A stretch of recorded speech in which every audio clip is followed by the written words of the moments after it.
sectors, including energy, transport and telecommunications, amongst others. The government says the purpose of SOEs is to advance economic transformation, industrialization, import substitution and development.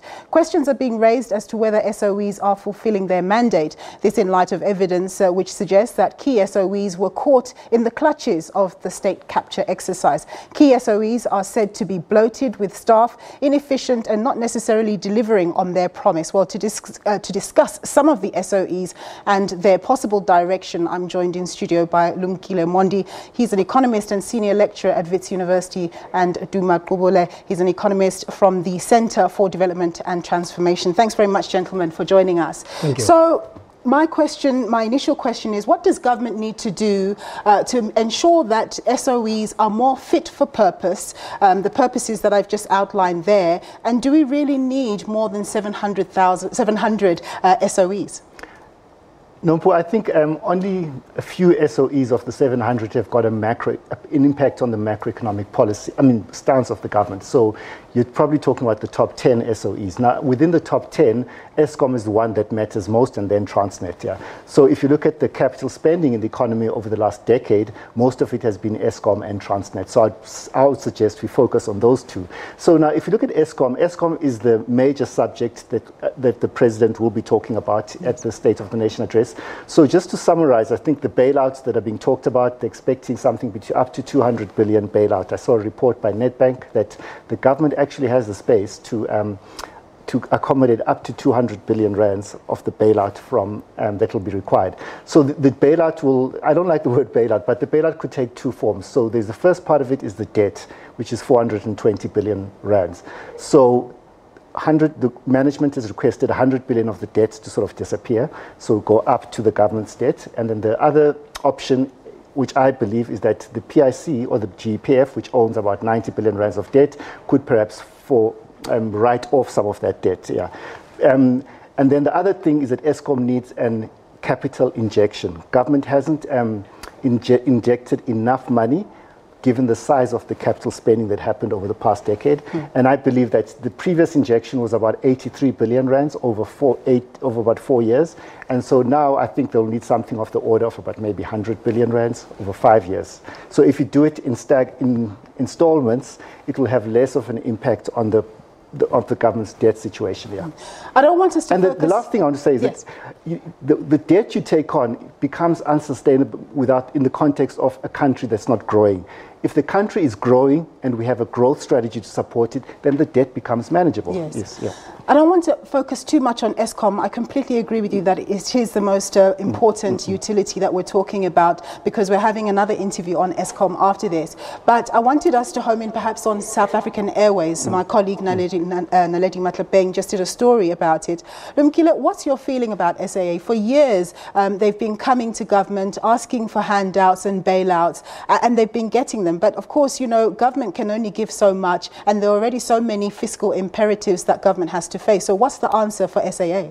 The answer for SAA is very simple. It has to stay in the hands of the state. It's a very critical line for the fourth industrial revolution.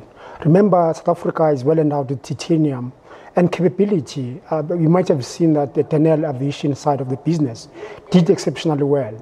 So we've got really an exceptional aeronautical sector, which requires the link between the public sector to Denel and others, as well as SAA. So in that regard, we're able to create first-class, first-world skills, using it and linking in with the Airbuses of this world, and really start playing a role in the broader continent for assembly as well as other skills that are required. So this is a critical area. I think, the discussion that we're having here, we all know that a lot of the failure really is political. It's got less to do with the skill that has been embedded there. But I think the politics thereof, where we don't have a long-term strategy that the key that the ANC deploys within itself doesn't understand the economic development, and therefore deploys its friends, and as a result, who are entrepreneurial. Yes. As a result, they pursue personal goals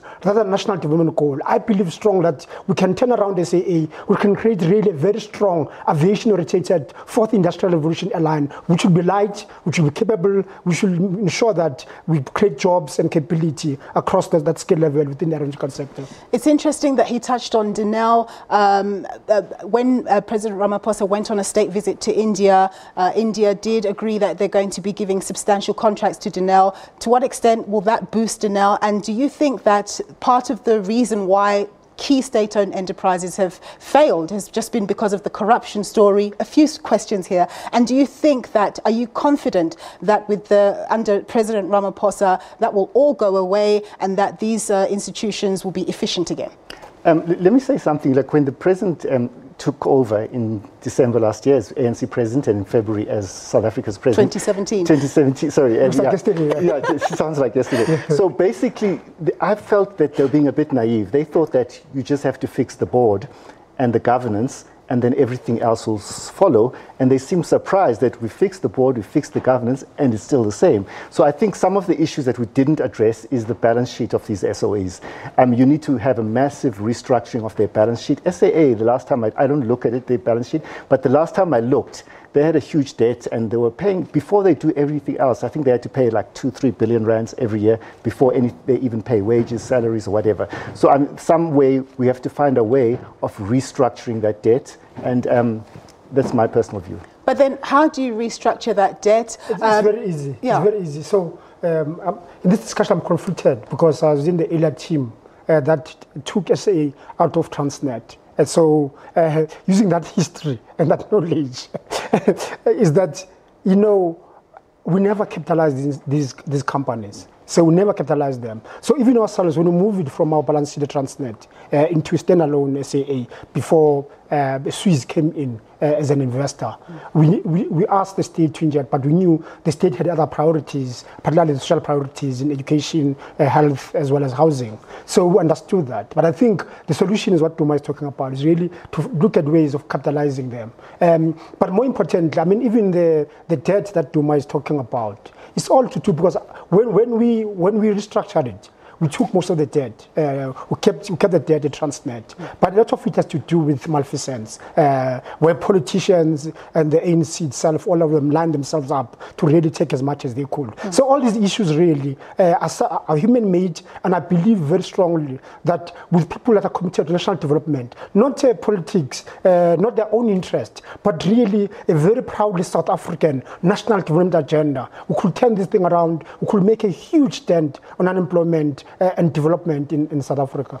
So what needs to be the funding model for an Eskom, for a Denel, for an SAA, very briefly? Okay, very briefly. I think you have to separate the commercial mandates from the public mandates. I was in China recently, and that's what they do with their SOEs. And then let's take SAA example. SAA has to find a way to earn non-aeronautical revenues, and it could mean some shares in EXA, I don't know what it is. But so you have to have a profit-making thing to subsidize the non-profit-making activities. Now let's take Eskom.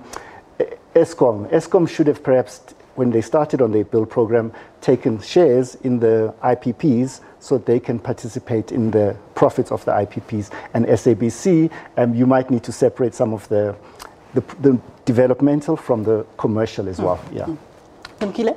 I can't add much value, but I think what is important is really a different thinking, particularly within the governing ANC, around development. That, you know, when people go into politics, it's about the nation. It's not about a political party. Once you're appointed after the election, please, let's work together. Let's develop this country. And I think as long as you continue having people that go into this position and they're only setting themselves in the political party, not the nation, this country is always going to fall short all the time and underperform. And it's very, very disappointing when you know how much capability lies in this country and how possible we can change a life for many, many people. Well, on that positive note, we'll leave it there. Thank you very much, gentlemen. That was Lumkile Mondi and Duma Gqubule speaking to us.